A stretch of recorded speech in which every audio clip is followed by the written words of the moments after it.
Баршаңызға сәлем достар, сіздерге круассан рецептін ұсынатын боламын. Ол үшін алдымен жылы сүт, жылы су, қант және шым тұз қосып, ашытқы қосып, шамалы көтерілгенше қойып қоятын боламыз. Осылай көтерілгеннен кейін үстіне сұйық май және жұмыртқа қосып, қажетінше ұн қосып, жұмсақ етіп қамыр илеп, көтерілгенше 1 сағатқа жылы жерге бетін жауып қалдырамыз.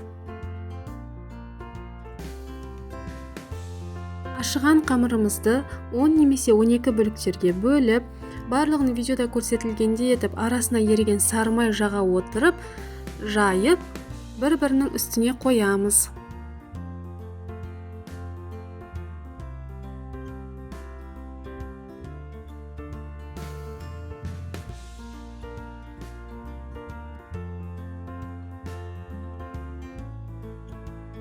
Енді осы қамырымызды жұқартып жаятын боламыз. Оны бірнеше бөліктерге кесіп, арасына начинкасын салып, әдемілеп орап, духовкада 180 градуста 30-35 минут пісіріп алатын боламыз.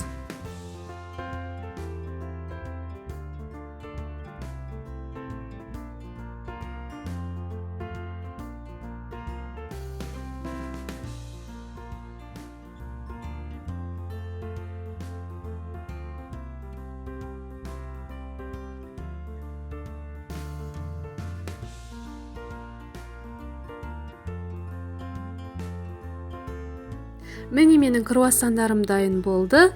Өте күшті көтеріліп, жұмсақ болып шықты. Сіздер де дайындап көріңіздер. Астарыңыз дәмді болсын. Менің арнама жазылуды ұмытпаңыздар.